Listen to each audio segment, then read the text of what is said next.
ဘောပါလုံးကိုအားလုံးဒီပေါင်းအွန်လိုင်းကဲတဲ့ရတဲ့တို့အခုတော့ကလေးတွေရဲ့ရည်တန်းကိုပဲမဆုံးရှုံးကျင်တော့ဘူးပရိသတ်များလုံးမင်္ဂလာပါဗျာ90 plus အားကစား channel တွေကနေအားလုံးကိုပြန်လည်ကြိုလဲပါရစေ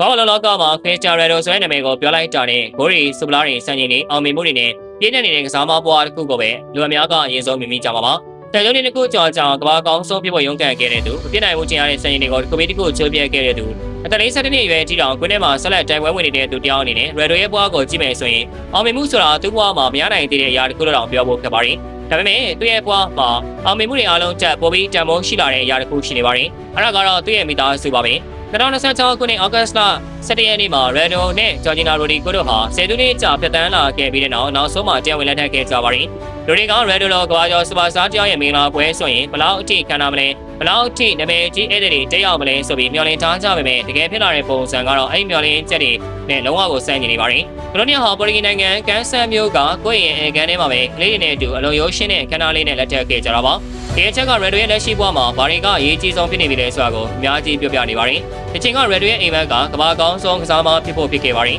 နောက်ပိုင်းမှာစူလာတွေရဖို့ဘောလုံးတရားစုတွေရဖို့ချန်ပီယံလိအောင်မြင်မှုတွေရဖို့စံချိန်တွေချိုးပြဖို့ဖြစ်လာခဲ့ပါတယ်အခုတော့သူ့ဘဝရဲ့အကြီးမားဆုံးအောင်မြင်မှုကိုအိမ်ထဲကအေကန်တစ်ခန်းမှာသူကလေးတွေရဲ့ရှေ့မှာဇနီးဖြစ်လာမဲ့ဂျော်ဂျီနာရဲ့လက်ကိုကင်ထားတဲ့အချိန်မှာရှာတွေ့နေပုံရပါတယ်သူ့ဘဝတစ်ခြားလုံးလိုက်လံရှာဖွေခဲ့တဲ့အောင်မြင်မှုဟာနောက်ဆုံးမှာတော့စူပလာလုံးတဲ့အတွက်မဟုတ်ပဲသူ့အိမ်ထဲကလူတွေအဖြစ်ပြောင်းလဲသွားခဲ့တာပါဒီလိုမျိုးမိသားစုကိုဦးစားပေးလာတဲ့ရေဒိုရဲ့ပေါ်ရင်းတင်တဲ့လူတွေစိတ်ဝင်စားလာတာကဒီလောက်ကလေးတွေကိုချစ်တဲ့သူကနောက်ထပ်ကလေးရုံမလားဆိုတဲ့မေးခွန်းပါပဲဒီမေးခွန်းကိုရေဒိုကလည်းတကားပိတ်ထားတဲ့အပြေပုံပေးခဲ့ပါဘူးသူဘက်ကတော့လုံးဝဖြစ်နိုင်မှုဆိုတဲ့သဘောမျိုးနဲ့ဘယ်တော့မှမပြောချင်ဘူးဆိုတဲ့အတိတ်ပဲနဲ့အနာဂတ်ကိုဖွင့်ထားခဲ့ပါတယ်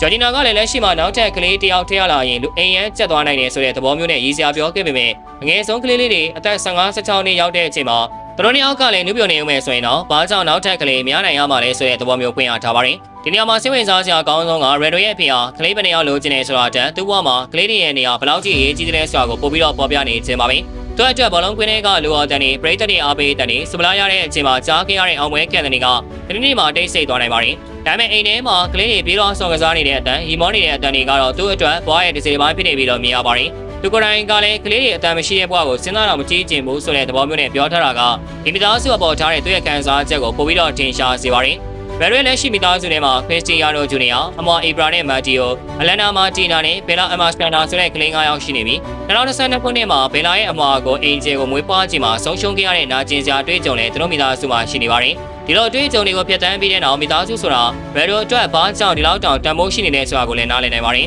ကွင်းထဲမှာရှုံးနေခဲ့တာတွေကိုပြန်လည်ရင်ဆိုင်နိုင်ခဲ့တဲ့ရိုနယ်ဒိုဟာဘွားထဲမှာတော့မိသားစုနဲ့ပတ်သက်တဲ့ပျော်ရွှင်မှုနဲ့နာကျင်မှုတွေကိုပို့ပြီးတော့နည်းနည်းရှိုင်းခံစားခဲ့ရသူတယောက်ပါတကယ်တော့ရေဒိုရဲ့အခုလက်ရှိဘွားဟာသူ့ရဲ့ကစားမဘွားနောက်ဆုံးခန်းနေနဲ့လည်းတပိပိနီးကပ်လာနေပါပြီ။ကြာသခင်ကသူကိုယ်တိုင်လာမယ့်ရာသီဟာသူ့ရဲ့ professional ဘောလုံးရဘွားရဲ့နောက်ဆုံးနှစ်ဖြစ်နိုင်တယ်ဆိုတဲ့သဘောမျိုးပြောထားပြီးသူ့ဘွားရဲ့နောက်ထပ်အကန့်ကိုစဉ်းစားနေပြီဆိုတာပေါ်လွင်လာပါတယ်။အဲဒီအချိန်မှာသူ့အတွက်အရေးကြီးဆုံးအရာကဘောလုံးကွင်းထဲမှာနောက်ထပ်ဘယ်နှကိုသွင်းနိုင်မလဲဆိုတာတခုလည်းမဟုတ်တော့ပါဘူး။ကစားမဘွားအပြီးမှာဘလို့ဘွားကိုပြတ်တန်းနေတယ်ဘယ်သူတွေနဲ့အတူနေချင်တယ်ဆိုတာကပိုပြီးတော့အရေးကြီးလာခဲ့တာပဲပါတယ်။ဟုတ်ကဲ့ဗျာဗီဒီယိုလေးကလောက်ပါပဲ။နောက်နေ့မှလည်းအားကစားနဲ့ပတ်သက်တဲ့သတင်းအကြောင်းတွေကိုတင်ဆက်ပေးသွားမှာဖြစ်တာကြောင့်ကျွန်တော်တို့ရဲ့ page ကို like and follow လုပ်ပြီးဒီဗီဒီယိုလေးကိုလည်း share ပေးကြပါဦးလို့ပြောရင်းနဲ့ဒီကောင်ချုပ်လိုက်ရပါတယ်ခင်ဗျာ။